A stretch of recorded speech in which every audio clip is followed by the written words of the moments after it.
කොහොමද ඉතින් ඔයාලට? අලුත් දවසක අලුත් වීඩියෝ එකක් අරගෙන මම ආවේ ඔයාලත් එක්ක බෙදා ගන්න. අද මම කියලා දෙන්න යන්නේ අලු කෙසෙල් වල පොතු වලින් රසම රස තෙම්පරාදුවක් හදාගන්න විදිය.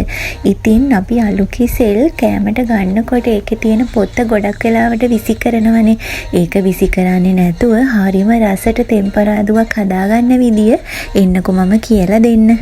දැන් අපි ඉස්සර වෙලාම කරන්න ඕනේ මේ අලු කෙසෙල් පොතු ටික හොඳට පිරිසිදු කරලා අරගෙන ඒක මෙන්න මේ ප්‍රමාණය චූටි කෑලි වලට කපලා අරගන්න එක.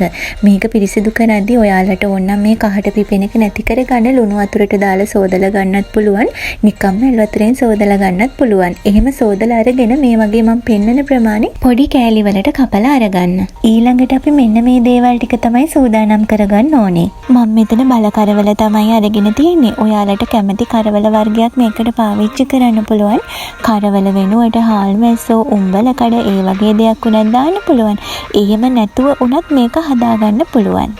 ඊළඟට අපිට මේකට කරපිංචා ටිකක් ඕනේ කරනවා. සුදු ලුණු බික් දෙකක් විතර පොඩියට කපලා අරගන්න. ආයෙම අමු මිරිස් ටිකකුයි ලොකු ලුණු ගෙඩියක් පොඩියට කපලා අරගන්න. මේ තියෙන රම්පේ ටිකකුත් අරගන්න. ආයෙම හොඳ උකු පොල් කිරි වලින් කෝප්ප කාලක් විතරත් මේකට ඕනේ කරනවා. දැන් මම කරන්නේ මේ විදිහට හට්ටියක් ලිපේ තියලා ඒකට පොල් තෙල් ටිකක් එකතු කරනවා. පොල් තෙල් ටික හොඳට රත් වෙගෙන එනකොට මම ඒකට එකතු කරන්නේ කරවල ටික. අපි මෙතෙන්දි කරගන්නේ තෙල් ටිකත් එක්ක කරවල ටික චුට්ටක් බැදගන්න එක. කරවල ටික බැදීගෙන එනකොට මම ඒකට අර කපා ගනිපු ලුණු ගෙඩිය එකතු කරනවා.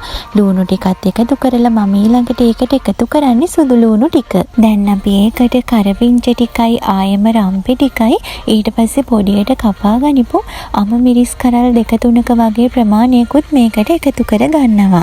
ඊළඟට මේ එකතු කරගනිපු දේවල් ටික අර තෙම්පරාදු කරගනිපු කරවල ටිකත් එක්ක හොඳට මිශ්‍ර කරගන්නයි තියෙන්නේ.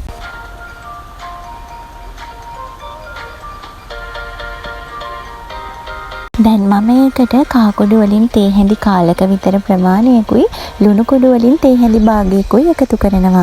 අපි මේකට කරවල එකතු කරන නිසා ලුණු ටිකක් අඩුවෙන් එකතු කරගන්න. මොකද කරවල වල ලුණු ගැටිය තියෙනවනේ. මේ දේවල් ටික මෙහෙම හොඳට මිශ්‍ර කරගෙන මම ඒකට එකතු කරගන්නවා කෑලි මිරිස් වලින් තේ හැන්දක ප්‍රමාණයක්. ඒක ඉතින් ඔයාලගේ සැර අනුව තමයි අඩු වැඩි කරගන්න ඕනේ. කෑලි මිරිස් ටිකත් එකතු කරලා මේක හොඳට තෙම්පරාදු කරගන්න.